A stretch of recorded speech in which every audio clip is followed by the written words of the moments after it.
Dear first year students, it's Ali Khan Wajid learn with जमनाए और आज आपके साथ आपकी शॉर्ट स्टोरीज नंबर 14 ओवरकोट की पंक्चुएशन के सिर्फ 5 सेंटेंसेस लेकर आया हूँ। तो इसको समझाने की कोशिश करूँगा। आपका जो सेंटेंस है वो शुरू हो रहा है इन्वर्टेड कॉमास से। सबसे पहले तो मैं आपको रिकॉल करवाऊँ कि ये सेंटेंस आपका 2 इन्वर्टेड कॉमास से शुरू हो रहा है और लास्ट में दूसरी लाइंस में बाय के बाद साइन ऑफ इंटरोगेशन के बाद 2 के साथ क्लोज्ड हो रहा है। ये इन्वर्टेड कॉमा एक भी लग सकता है और एक के साथ क्लोज भी हो सकता है, तो फिर 2 लगाने की क्या ज़रूरत थी।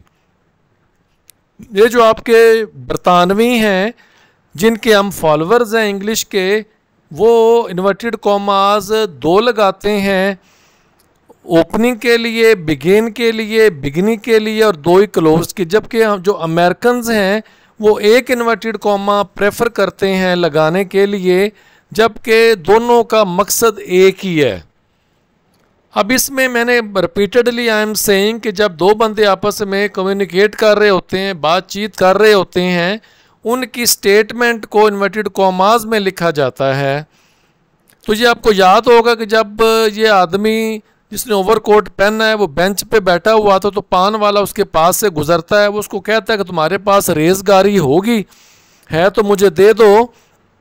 वो लड़का कहता है जी मेरे पास खुले पैसे नहीं है, मैं आपको करवा के ला देता हूँ। अब दैन वो ओवरकोट वाला बंदा कहता है अगर तुम पैसे लेकर भाग गए, वापस ही ना आए तो फिर। इसके जवाब में पान वाला लड़का कहता है if you don't trust me sir. अब आपका सर के बाद कॉमा लगा हुआ है। अगर यहाँ पे सर का लफ्ज़ ना होता तो यहाँ पे कॉमा नहीं आना था। जब हम किसी बंदे से बात करते हैं और हम किसी को जब एड्रेस करते हैं, अगर ये हम फ़र्ज़ करें सर का लफ्ज़ पहले आ जाता, आप किसी को सर कह के बुलाएं, आप किसी को उसके नाम से बुलाएं, उसके बाद अगर आप अपनी बात करेंगे तो उसके बाद हमेशा कॉमा आएगा। ये कॉमे के सर्टन रूल्स में से एक रूल है, इसीलिए सर के बाद आपको comma. You can come with me, तो आप मेरे साथ आ सकते। एनीवे, अब ये देखें जो आपका एनीवे है ये आपका एडवर्ब है और हम इसको आम तौर पर इन स्पाइट ऑफ की जगह पर इस्तेमाल करते हैं और हम इसको इसके अलावा भी इस्तेमाल करते हैं जब हम इसको एट लीस्ट के मीनिंग में लेकर आते हैं। जब जी आपके एडवर्ब आते हैं any way, how ever, yes है, नो है, यानी येस नो आपके एडवर्ब तो नहीं है, लेकिन मैं आपको वर्ड्स बता रहा हूँ। जब ऐसे अल्फाज आ जाएं और इसके बाद आपकी कुछ स्टेटमेंट हो तो फिर इनके बाद आपका कॉमा लगेगा, इसलिए यानी के बाद आपका कॉमा है। What do you want to buy. अब जो उसी का आगे से एक दूसरा उसका बयान है, उसी लड़के का है, उसी कॉन्टेक्स्ट में है, इसलिए आपका इंटरोगेटिव सेंटेंस है। व्हाट से फिक्रा शुरू हो रहा है, पहले आपका साइन ऑफ इंटरोगेशन आएगा, उसके बाद आपके इन्वर्टेड कॉमास फिर क्लोज हो जाएंगे। अब फिर ये जो ओवरकोट वाला बंदा है वो एक कारपेट शॉप पे जाता है, जैसा कि आपको पता है। अब वो कारपेट डीलर के साथ इसकी बातचीत और इसीलिए ये फिक्रा भी आपका इन्वर्टेड कॉमा से शुरू हो रहा है। सेम केस है, पहले स्टेटमेंट है, उसके बाद फिर आपका लफ्ज़ जो है वो सर लगा हुआ है। You have only to select sir. वो कह रहा है कि जनाब आपने तो सिर्फ क्या करना है, आपने सिर्फ कारपेट को पसंद करना है। अब सेलेक्ट के बाद आपका कॉमा है, सर के बाद आपका कॉमा है, यहाँ पे स्टेटमेंट उसकी ख़त्म हो गई है। आगे जो कहने वाला है उसका जवाब शुरू हो रहा है सेट द कारपेट डीलर एमिएबली। मन बड़े दोस्ताना अंदाज में उसने कहा, उसके बाद आपका कॉमा लग गया है। अब आगे दोबारा इन्वर्टेड कॉमास शुरू हो रहे हैं। क्यों शुरू हो रहे हैं कि अब थॉट इंटरकनेक्टेड है लेकिन बात नहीं है। बात किसके मुतल्लक है, कारपेट के मुतल्लक है, लेकिन अब उसकी कीमत के मुतल्लक बात है, इसलिए ये फिक्रा एंड वाला भी आपका इन्वर्टेड कॉमास से शुरू होगा। And we will reduce, lessen करना, कम करना, मिनिमाइज करना, the price to the minimum. इसलिए आपका जो फिक्रा इन्वर्टेड कॉमास में लगा है कि इंटरकनेक्टेड है लेकिन थॉट एक नहीं है। अब आपने ज़हन में क्या रखना है कि आपके पहले sentence if you don't trust me, इसके बाद सर के बाद आपका कॉमा है। दूसरी लाइन में एनी वे के बाद आपका कॉमा है और फिर आपकी बात ख़त्म हो जाती है बाय पे। नेक्स्ट क्या है जी, उसके बाद you have only to select में सेलेक्ट के बाद आपका कॉमा है, सर के बाद आपका कॉमा है, एमिएबली के बाद आपका कॉमा है। और फिर जो दूसरा आपका सेंटेंस है जो कि वही कॉर्पोरेट डीलर बोलता है, एंड से शुरू हो रहा है, स्मॉल लेटर आपका एंड है, वो भी आपके फिक्रे इन्वर्टेड कॉमा से ही वो शुरू हो रहे हैं। और उसके बाद मिनिमम के बाद आपका फिक्रा ख़त्म हो जाता है और इन्वर्टेड कॉमा फिर आपके क्लोज हो जाते हैं। डियर ऑडियंस, ये आपकी नेक्स्ट स्लाइड है।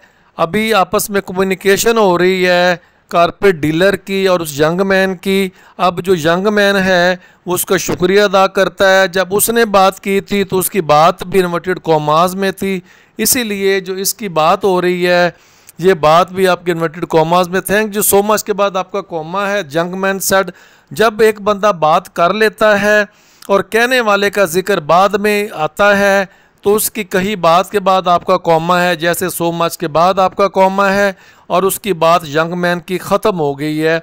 हमने जो स्टेटमेंट है उनको शुरू करना है इन्वर्टेड कॉमास से। जब स्टेटमेंट पूरी हो जाएगी तो हमने उसके बाद क्लोज कर देना है इन्वर्टेड कॉमास को।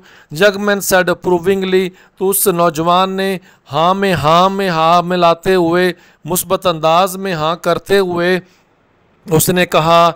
उसके बाद अब वो वही दोबारा से स्टेटमेंट है, इन्वर्टेड कॉमास क्यों शुरू हो रहे हैं, अब फाइन कारपेट इसलिए कि बात एक उसी सिनेरियो में है लेकिन थॉट नहीं है। अब फाइन कारपेट इंडीड, इंडीड के बाद कॉमा है। इसी तरह जैसे मैंने yes no anyway however के बाद कॉमा कहा था, अगर बाद में स्टेटमेंट इसी तरह इंडीड के बाद अगर स्टेटमेंट कोई होगी तो इसके बाद भी कॉमा लगेगा। I will come again some time. अब जो उसका एक एक्टिविटी ख़त्म हो गई टाइम के बाद, इसीलिए कॉमा लग गया। उसकी स्टेटमेंट भी ख़त्म हो गई कि बड़ा अच्छा ये कारपेट है, मैं किसी और दिन आऊँगा, इसलिए यहाँ पे कॉमास आपके क्लोज हो गए। एंड ही वॉकड अवे, ये एंड ही वॉकड अवे ये उसकी आपस में बातचीत नहीं है। अगर बातचीत होती तो फिर ये वॉकड अवे के बाद आपके कॉमास क्लोज्ड होने थे। ये उसका एक्शन है, उसकी बातचीत सम टाइम तक है, इसलिए टाइम के बाद कॉमा लगा और कॉमास क्लोज हो गए। अब इस पूरे सेंटेंस में आपके जो कॉमा है वो सो मच के बाद कॉमा आया है। अब फाइन कारपेट एक नया सेंटेंस शुरू हो रहा है, इसलिए यहाँ पे इन्वर्टेड कॉमास बिगिन हैं। सम टाइम के बाद कॉमा, इन्वर्टेड कॉमास फिर आपके क्लोज्ड हो गए। अब ये आपस में जब उस बंदे को ज़ख्मी हालत में यंग मैन को हॉस्पिटल में लेकर जाया जाता है तो जो आपका कैजुअलिटी वार्ड है वहाँ पे दो नर्सें हैं, नर्स शहनाज और नर्स गिल है। आपस में वो कम्युनिकेट कर रही हैं। वो कह रहे हैं seems quite well to do, दिखने में तो बड़ा खाता पीता लगता है। ये नर्स शहनाज ने नर्स गिल से कहा था, इसीलिए ये आपकी स्टेटमेंट वेल टू डू तक इन्वर्टेड कॉमास में है। और कॉमा डू के बाद क्या लगा है, क्योंकि अभी जो कहने वाले उनका नाम बाद में है, वो नर्स शहनाज और नर्स गिल है। अब जो आगे नर्स गिल ने जवाब क्या दिया, इसलिए गिल के बाद कॉमा है। शी रिप्लाइड इन, उसने फिर उसका जवाब। अब देखें टून के बाद आपके कॉलन लगे हैं। कॉलन के बाद कोई ना कोई ऐसी स्टेटमेंट होती है जो वो देने वाला बंदा खुद से जनरेट करता है या किसी और की कही बात को आगे करता है। लेकिन मैंने इससे आगे इसकी लाइंस लिखी नहीं है, सिर्फ मैंने इतना ही लिखा है। तो ये आपकी बड़ी आसान सी हैं।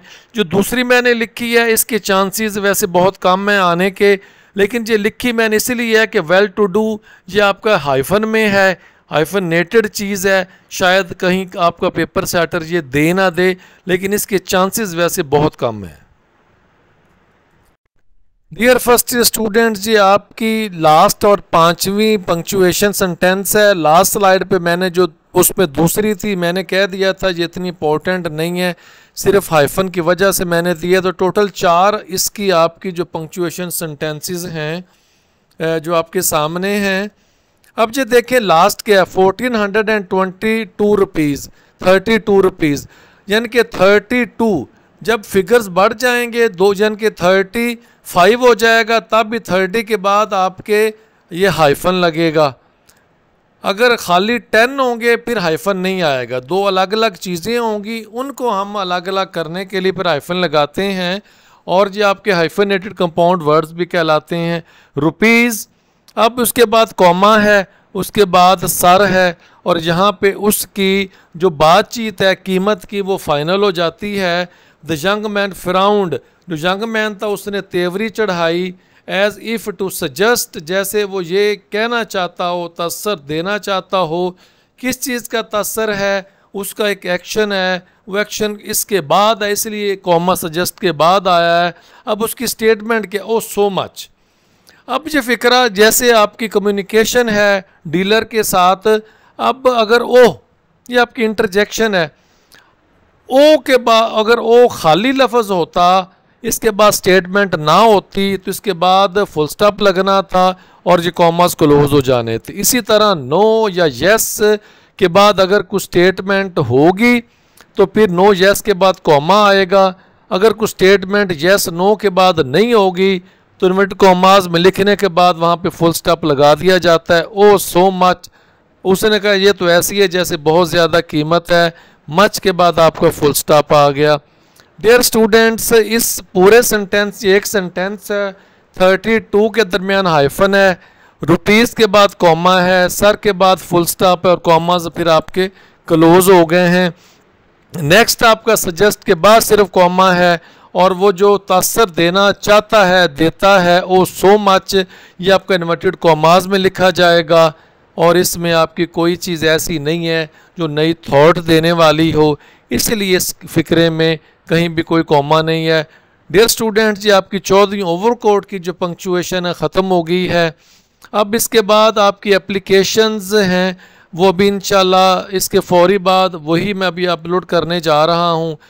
फिर इसके बाद आपके पेयर ऑफ वर्ड्स हैं वो अपलोड करने हैं और फिर आपकी ट्रांसलेशन है।